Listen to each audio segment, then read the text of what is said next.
سلامت عنا فغري ببزلهم ويبصحهم كبرات تختاتلتنا نسعة زحزنا يوم زيناتاتنا بفلما أرقصت زينا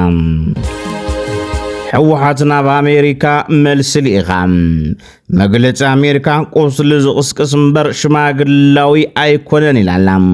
بفلاي دما كابتن أمريكا زحمم قال زولتو مزيزة مبرهبات لولا حزنا يولنا زي كم زينا لو دكتور دجن مزغبونا بأيتا جيتاچو ردا ملأخت سديدوم أيتا جيتاچو ردا دمان دكتور دجن ملسي وللو كنقربلكم هنا أبا دوبات إيرتران تغراين زغبر زلو سباتنا چواخا كاب وصاي دولار ملأخ يقصللو تواهيلو كتسمعوهم تفتاوي ارتست نصانت ورقنه معرافو ዝዝከር ኮይኑ ኣብ ተፈጻምነት ስነ ስርዓት ቀብሩ ድማ ቀድም ሕልፈቱ ዝሃቦ ንዛዝ ኔር ኳንተ ተባሃለ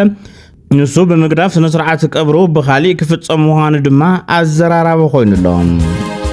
ኣብ ከተማ መቐለ ዘሎ ሕቶ መሬት ልዕሊ ዓቕሚታ ከተማ ኢሉ ምምሕዳር እታ ከተማ ኣብዚ ዝተዋሃበ ሓበሬታ ኣሎ ክነቕርቦ ኢና شمونت بوليتيكا ودبات تقرأ بكومشن هاجراو مخكر كسات فوتو بهايلهم كم تحرر يقلت الله زر أسماتهم حزنا يلنا لعلو تعززتي فانو إيدو مخابقات إلى ملو لومي إيدو زهاب أزاز فانو ونلو كنغروينا أوروبا حبرت إثيوبيان إيرتران عاتين أنزلو الدباب مسقي كبل مقلت أوت إلو كتسمعوهم لومي نايزيو من كالوتن زيناتات حزنا قريبنا لنا لايك بمقبار الجمرو سناي مكتتال ودافهم إيسو بجغننت يهنن قدل سلسرة بمودو حزبي فيت زق بيه لا مسكن فلقالله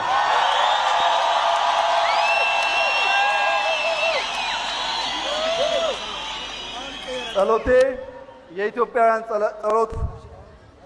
እጅግ ለምንወደው ለኢትዮጵያ ያለው ፍቅር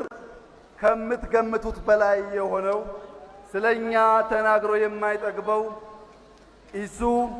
ክብርና ምስጋና ይገባዋል። እጅግ ለሚያምረው ቆይታችሁ ትግስታችሁ መደመራችሁ ከናንተ ጋር እንዲሆን ይያል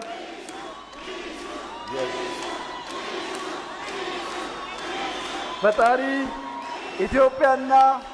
ኤርትራን አብዝቶ ይባርክ። አመሰግናለሁ።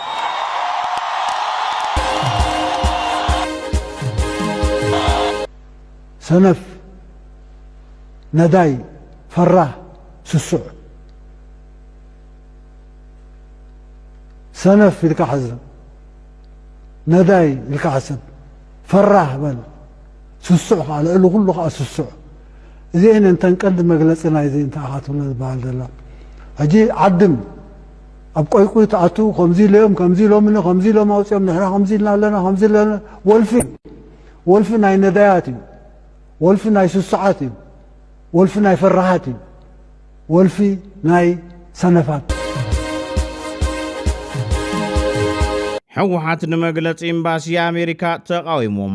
ودب حوحات إمباس أمريكا بإثيوبيا زوج مجلتي أمونغوتو عالتا أكلا زلا فلا يزسفحي كبل كونينهم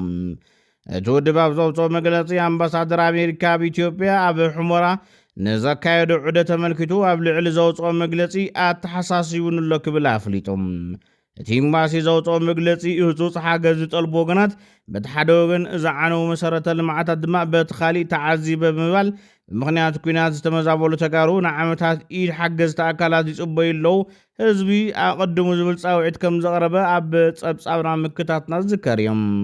حوحات هزبي أقدمو زبل قنص لزروا دحننة مثلا تمزابلتي سلازي يحلون بحيلي مفرحن ورران زلاق فتح سلازي يمتن جزاء زعبا وعلى بريتوريا زغنا تفصامنت حق منكساو سرعات كتكبر له كبلا ገንዚቦም ህወሓት መንጎቶ ዓልቲ በፖለቲካው ዘተክህሉን ንሙሉ ተግባራዊ ወዕሊ ፕሪቶር ንጹር መፈጸምትል ምክህሉን ተወግሶና ንገልጽ ኢሎም እትሐዘወ መግለጽ ኤምባሲ አሜሪካ ኣብ ክንድቶ ዓልቲ አፈላላያም ገጽቡ ምግባር ካሊ ጸገም ዝፈጠር በመሆኑ መስግእ ይዝብል ግብረ መልስ ዝሃበ ህወሓት አሜሪካ በዓላ አካለቶ ወዕሊ በመሆና መምላስ ተመዛበልቲ ከደፈሉ ይግባእ ድማ ይግባእ ወናኒ ደደቤት ሚድያ ሃይለ አረፋይነ አብ ቀረባ ጊዜ ምዕራብ ትግራይ ክንኣቱና ነዚ ዝኾን እኹል ሰራዊተልና አብ ቀረባ ድማ ሃገር ክንምስርትና ክብል ተሰሚዕሎም ትግራይ ዝተፈጠረ እንተተፈጠረ ድሕሪ ሕዝን ድሕሪት ኣይትምለስ እመኑን ይትምለስ አብ ቀረባ እዋን ምዕራብ ትግራይ ከም ዝተሓዘ ርግፀኛ 100% ርግፀኛ ዳይ ዝብል ሓንቲ ትእዛዝ ናይ ታደሰ ወረደ ሓንቲ ትእዛዝ ናይ መሪሕነት ትግራይ ዝፅበ ሰራዊት ኣለዋ ምዕራብ ትግራይ ሰራዊት ኣለዋ እኹል ዝኾነ ሰራዊት ክንመፆ ኢና ንፍጠንዶ ንቐልጥፍዶ ገለመለ ዝብሉት ማልውን ንኽኢና እዩ ዝነበርና ሎም ከዓ ሓድሽ መረዳእታ እኒሄ ንሱ እውን ሓዊስና ክንሪኦ እንዲና ብዝኾነ ይኹን መንገዲ ግን ንኸምዚኦም ዝበሉ ጉሒላታት ቦታ ዝህብ ትግራዋይነት የብልናን ብርግፀኝነት ኣብ ቀረባ እዋን መሬትና ክንሕዝ ኢና ኣብ ቀረባ እዋን ሃገርና ክንምስርት ኢና ሲኢሉ ሕልሚ ኣይኮነን ነግረኩም ዘሎ ስጎይና ንሰርሕ ዘለና ርግፅ ኣብ ውሽጢ ጎተት ዝብል ጎቲትካዮ ክትጎይልካ እውን ንድሕሪት ዝመልሰካ መሪሕነት ኣለና ክንጎይ እንዳተገባእና ጎተት ይብለሉ ንድሕሪት መልሰና ኣሎ ግን እዚኦም እውን ክስተኻኸሉ እዮም ከመይ ንቅድሚት ንሪኦ ንሕና እውን ንሰርሕ ኣለና ኣብ ቦምበር ውድብ ናጽነት ትግራይ ዶክተር ደጀን መዝገቦም ኤምባሲ ኣሜሪካ ኣብ ኢትዮጵያ ኣብ ሕሞራ ዝገበሮ ዑደት ኣመልኪቱ ብምሁራን ጎንደር ዩኒቨርሲቲ ዝተዳለወ ኣብ ጉዳይ ጨፍጫፍ ማይካድራ ዘመልከተ መግለፂ ሚኒስተር ጌታቸው ረዳ ትማሊ ኣብቲ መድረኽ ነርካ ኢኻ ስኡልካ ዲኻ ሰሚዕካዮም ወይስ ኣውጊዝካዮ ኢኻ መልስኻ ትርጉም ኣለዎ ተገዲስካ መብርህ ክትብ እላቦካ ዝብል ሕቶ ንጌታቸው ረዳ ሓቲቱ ነይሮም ጌታቸው ረዳ ድማ ዝርዝር ይጽናሕ እሞ ብሓፂር ግን ንትግራይ ዝረብሕ ስራሕ ሰሪሕ ኣለኹ ክቡር ኣምባሳደር እውን ናይ ኣምሓራ ክልል ወሰን ንምርኣይ ኮነ ንምርጋፅ ከም ዘይከዱ የግዳስ ዝተመዛበለ ህዝቢ ክምለስ ከም ዘለዎን መጻኢኡ ድማ ባዕሉ ትክክለኛ ግዜ ምስ መፀ ክወስን ከም ዝግባእን ኣስሚሮም መልእኽቲ ሕሊፎም እዮም ኢሉ ንህዝቢ ዋጋ ክኸፍል ይኸፍሉ እውን ኣለኹ ብኣስመላሽ ኮሚቴ ንዝቐረበ ፕሬዘንቴሽን መልሲ ንምሃብ ድሌት ዘለዎ ሰብ እንተሃልዩ ክሳብ ሕዚ ኣይረኣኹን መልሲ ይሃብ ክንቲ ዝግባእ ዋላ ይኹን ኣብ ዝሓለፉ ዓመታት ፈቲነየ እታ ዝኽእላ ይፍትን ኣለኹ ዲቪዥን ኦፍ ሌበር ንግበር ካልእ ነገር ግን ኣነ ኣብ ትግራይ ኣብ ስልጣን የለኹን ኣብ ትግራይ እውን የለኹን ኣብኡ ዘለኹ ምፆትና እቲ ኣብ ስልጣን ኣለኹ ዝብል ሓይሊ ተፈናቐልቲ ካብ ውሽጢ ትግራይ ስደተኛታት ካብ ሱዳን ክምልስ ዘኽእል እንታይ ፕላን ከም ዘለዎ ዘይተሓትዎም ብናይ ሓቂ ዝግደስ ኣብዚኣ ትኩረት ይግበር ብቕልፅም ሕልሞም ዝመኾኖም መናእሰይ ክነምልሶ ኢና ዝብል ኣሽካዕላል ሰረቕቲ ሓዲግና ማለት እዩ ኤሊት ትግራይ ፎከስ ግበሩ ንግበር ክብል መልሲ ይብሎም ኣብ ከተማ መቐለ ዘሎ ሕቶ መሬት ልዕሊ ዓቕምታ ከተማ ኢሉ ምምሕዳር ከተማ መቐለ ሕፅረት ወይ ጽበት መሬት የለን ዝብል ጉግያ መላኽታ ክእረም ይግባእ ክብል ድማ ወሲኹ እቲ ምምሕዳር ከንቲባ ከተማ መቐለ ዶክተር ረዳእ በርሀ ሕቶታት መሬት ብዙሓት እዮም ንኢንቨስትመንት ንደኣንት ስድራ ስቡኣትን ሓርበኛታት ተጋደልትን ካልኦት ተባሂሎም ዝለዓሉ ሕቶታት ልዕሊ ዓቕሚ እቲ ምምሕዳር ይኾኑ ኣለዉ ክብል ተዛሪብሎም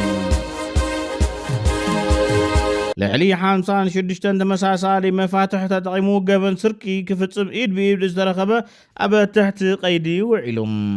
ካብ ከተማ መቐለ 56 መፋትሕ ሒዙ ብምኻድ ኣብ ከተማ ሽረ እንዳስላሴ ቀበሌ 4 ገበን ስርቂ ክፍፅም ኢድ ብኢድ ዝተረኸበ ተጠርጣሪ ኣብ ቁፅፅር ኣውዒሉ ኣለኹ ኢሉ ፖሊስ ከተማ ሽረ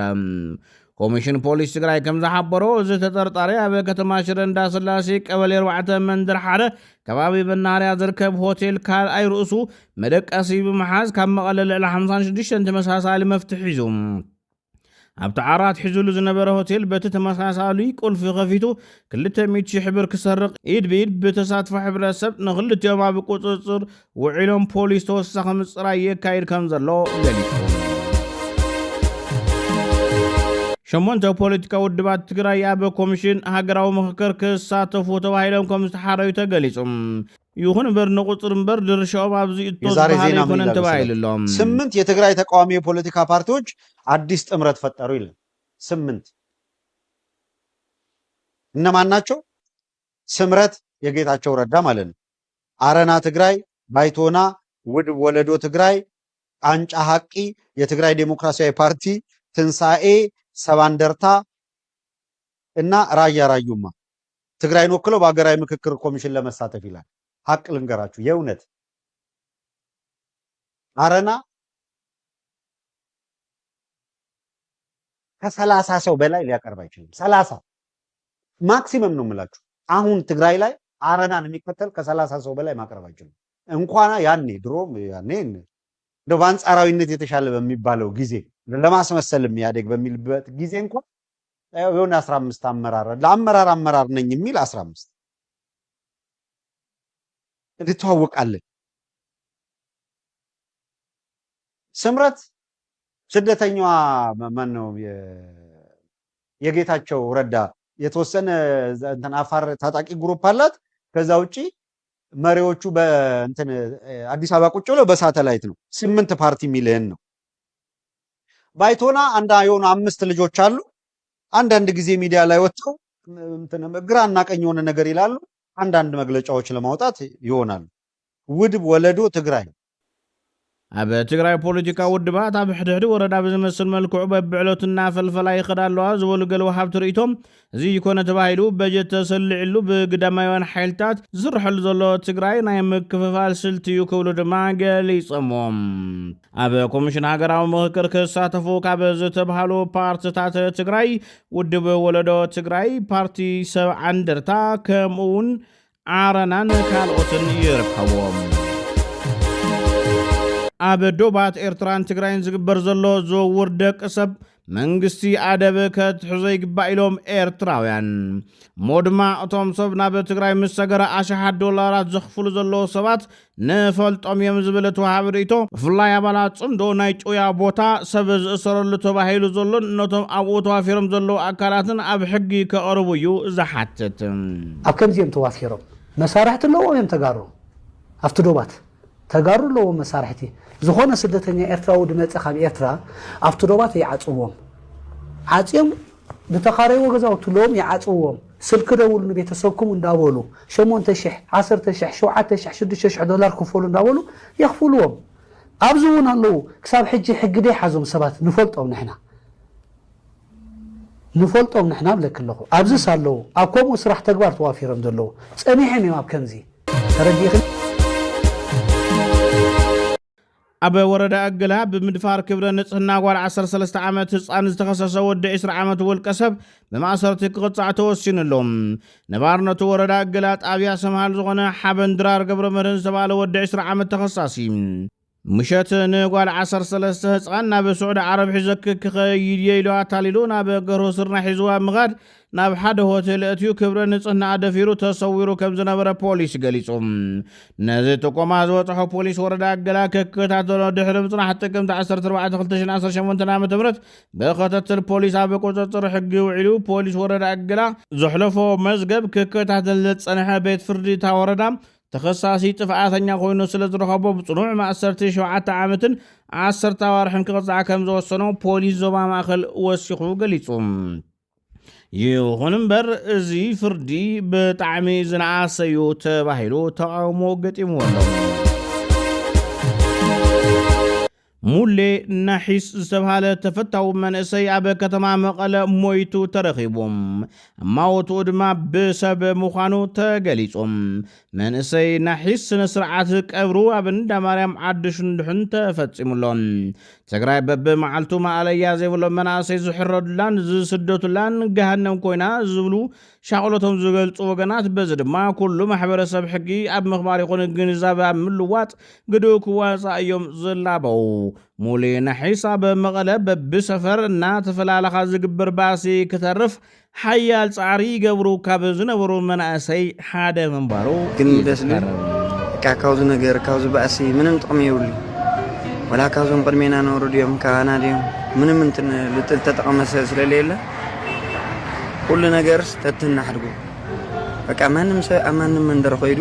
ኣነ እየው ዝ መንደረ የተይኾነስ ኣነ ወዲ መቐለ እየ ኢሉ ከዋጋእ እኒኦ ኣነ ወዲ ዓዲ ሽንድሕን እየ ወይን ኣነ ወዲ ዳገብርኤል እየ ገለተለ ይኾነ በቃ ማንም ሰብ ኣብ ዳገብርኤል ኸይዱ ኣነ ወዲ መቐለ እየ ኢሉ ክስሕቕ ስለዚ ብዙሕ ንባስ ነርና ኢና ምስ ጉሩብ ነይሩ እዩ ደስ ልብል ህዚ ጉሩብ ቆሪ እዩ በቃ ብጉሩብ ባእሲ የለ ህዚ ብብመንደር የለ